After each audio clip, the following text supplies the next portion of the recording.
झूठ की खाल में बुने और छिपे पाकिस्तान के पीएम शहबाज शरीफ की एक बार फिर संयुक्त राष्ट्र में जमकर पोल खुली है। भारत पर अनाप शनाप आरोप लगाने वाले शहबाज शरीफ को एक बार फिर यूएन में भारत ने आईना दिखाया और दुनिया ने देखा कि किस तरह से पाकिस्तान में आतंक की फैक्ट्री चलाई जा रही है और दुनिया को अंधेरे में रखा जा रहा है।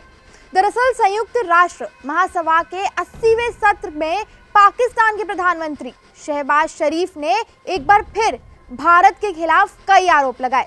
उन्होंने कश्मीर मुद्दा उठाया और भारत पर एक तरफा हमला करने का आरोप लगाया। साथ ही उन्होंने भारत द्वारा इंडस वाटर ट्रीटी को निलंबित करने का और गैर कानूनी बताया।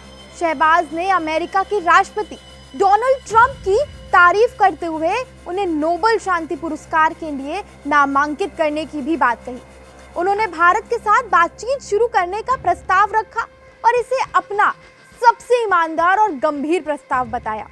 उन्होंने 2003 में शुरू हुए कॉम्पोजिट डायलॉग फ्रेमवर्क को याद करते हुए कहा कि वे सभी लंबित मुद्दों को बातचीत से हल करना चाहते हैं, लेकिन उन्होंने कश्मीर की अपनी नीति पर सवाल उठाए और संयुक्त राष्ट्र के तहत निष्पक्ष जनमत संग्रह करने की मांग की। इसके अलावा उन्होंने हाल ही में हुए सैन्य तनाव का जिक्र करते हुए दावा किया कि ऑपरेशन सिंदूर के दौरान पाकिस्तान ने 7 भारतीय लड़ाकू विमानों को नष्ट कर दिया। हालांकि इस दावे की स्वतंत्र पुष्टि नहीं हुई है। भारत ने शहबाज के इन बयानों की कड़ी आलोचना की।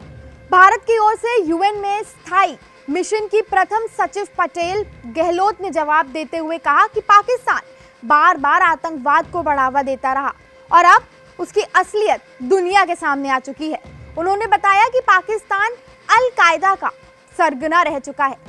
ओसामा बिन लादेन को करीब 1 दशक तक अपने यहाँ छुपाए रखा, जबकि आतंकवाद के खिलाफ जंग का दिखावा करता रहा। गहलोत ने यह भी कहा कि पाकिस्तान के कुछ मंत्रियों ने हाल ही में स्वीकार किया है कि उनके देश में दशकों तक आतंकी कैंप चल रहे हैं।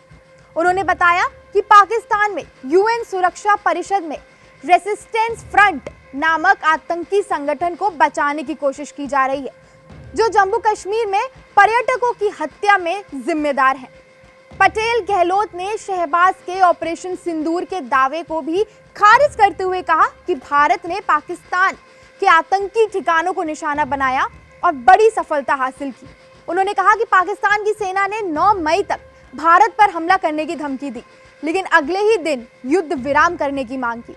उन्होंने यह भी कहा कि अगर पाकिस्तान सच में शांति चाहता है तो उसे अपने सभी आतंकी कैंप बंद कर देने चाहिए और भारत में वांछित आतंकियों को सौंप देना चाहिए। शहबाज ने अपने भाषण में डोनाल्ड ट्रंप की खूब तारीफ की और कहा कि ट्रंप के नेतृत्व में पाकिस्तान और भारत ने युद्ध विराम पर सहमति जताई। पाकिस्तान ने उन्हें नोबेल शांति पुरस्कार के लिए नामांकित भी करने को कहा। हालांकि भारत ने साफ किया कि युद्ध विराम भारत और पाकिस्तान के सैन्य अधिकारियों के बीच हुई बातचीत से हुआ था, जिसमें किसी तीसरे पक्ष की कोई भूमिका नहीं थी।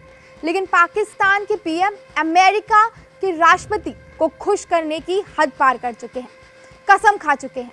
झूठ उनकी फितरत है और दगा उनकी नीयत।